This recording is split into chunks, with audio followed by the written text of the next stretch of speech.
Hey guys, welcome to the video. I was just tidying up the disaster fortress, or attempting to, and I realized once again that I really am never going to get any further along in tidying this place until I get some of the stuff unboxed and opened that is waiting for it. So we're going to have to continue with the Blackest Night saga of NWOpenings, which, to be fair, needs doing anyway. So this is part 4. We had our Kyle Rayner side story last time. Now we are back with the Black Lanterns, and we are continuing on with assembling our Build-A-Figure Atrocitus.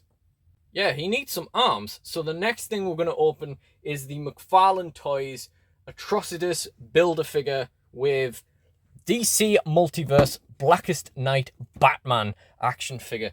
And I'm going to move Atrocitus out the way before he falls down the back of the shelves. And I'm going to move my camera down before you guys miss everything that's going on. Now, life got in the way a little bit of this series, so it's taken like almost a month now for me to do these videos, and I wanted the whole thing finished by now. So I'm disappointed, but not really remotely surprised by that. But we're still going to crack on, get another action figure unboxed. Just like the Superman in the first one of these videos, this has been waiting for over 2 years to be unboxed in my house. And these Atrocitus arms belong to someone else. So yeah, we're going to crack this open and get on with it. So we'll take a bit of a look at the figure in box. There we go, there's the front look. Again, we can see that there is much greater detail on the actual Batman face than there was on the original digital renders that we saw for these things. We got Batman, Blackest Night, and the Blackest Night logo at the top there. On the back, we have the Atrocitus arms, and as you can see, they reckon that this is the first figure in the series. Building a Build-A-Figure with the arms first. So that's, yeah, we might disagree there. And Firestorm is part 2, which, it'll be the next one, which is part 4 or 5 in the total thing. We got the Atrocitus arms in this one. We've done the Kyle Rayner already. We've done Superman already. We've just got Batman. He's just Batman on that side. So yeah, we got to get this guy open next. Very important character in the Blackest Night story arc. Batman is dead. William Hand breaks into his grave when he kicks off the Blackest Night, and then it's the appearance of Black Lantern Batman that starts the Hail of Black Rings, which really escalates the kind of the conscription of the Black Lanterns, essentially. So there we go. There's the figure in the bubble. We'll get the backing card out, because again, this setup really doesn't do a whole bunch. I mean, that doesn't really make much difference to it, but it doesn't do a whole bunch, doesn't make a whole bunch of sense for non-wrestling related videos. Again, the Batman's got a much wider, much thicker cape than Superman, but it's still fed through the back of the plastic, which I'm not a huge fan of. And again, lots and lots of ties all around the figure, and including on the Atrocitus arms. So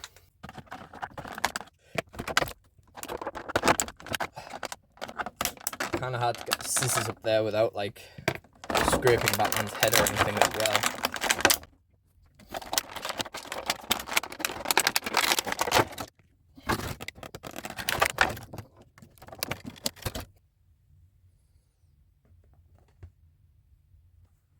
Okay, so initial impressions. Again, really nice face on this. Again, really gnarly.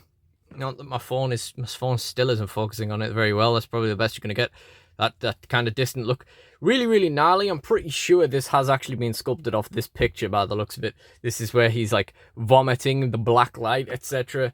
Lovely. Of course, the DC Direct figure is way more gnarly than this, but it's not really a judge of whether the action figure is actually any good or not. We have this same rubber crotch piece that I've been complaining about with the previous figures. However, this one is way harder. Like, it's definitely still rubber, but it feels like, it's going to have a much tougher time with you, like, accidentally damaging it by moving the limbs or anything like that.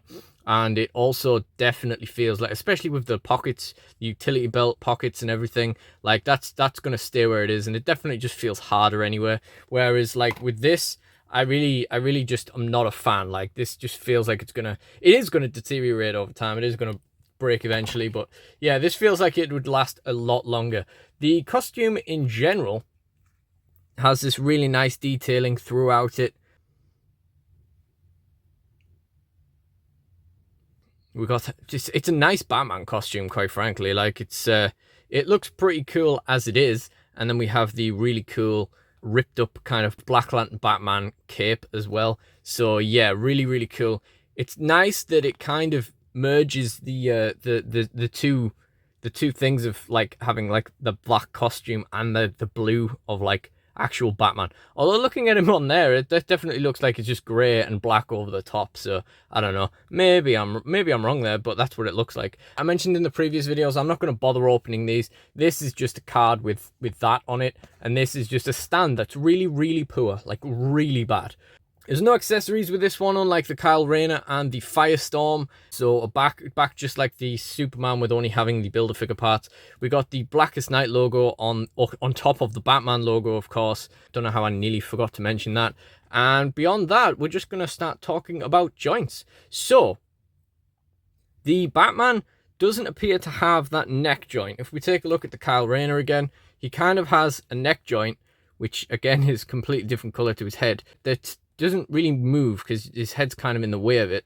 Doesn't really have that on the Batman. Like, that's just, his neck's just up here. It just moves here at the top of the head. The mask is really cool. We've got the kind of crooked bat ear. I don't know if that was damaged in packaging or what, but I mean, you know, it works. It suits the character, doesn't it? He's got butterfly joints in. Actually, that one moves pretty well. It's quite loose, actually, that shoulder. This one, on the other hand, yeah, that actually moves quite well as well. Again, really quite loose. Bicep is all right. The elbow is all right. And his wrist is okay too.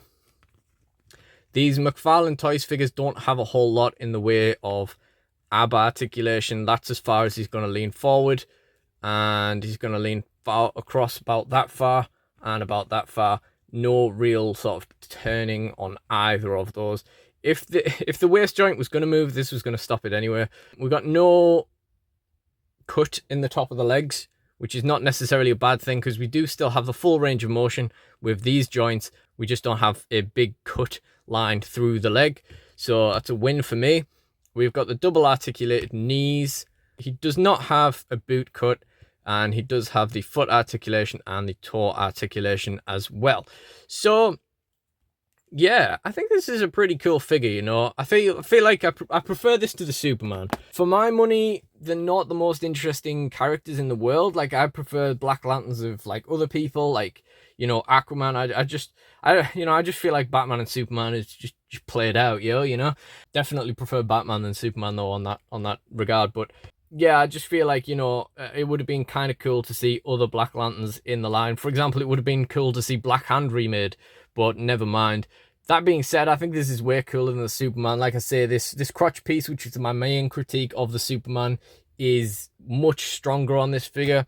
The head is nice and gnarly, just like the Superman, which I think is more or less the selling point of that figure. And like I say, I think I just like Batman a lot more than Superman anyway, so I think it's really cool. I also really like the touch of the Black Lantern logo over the Bat logo. Like, I don't know, it just looks really, really cool on a figure.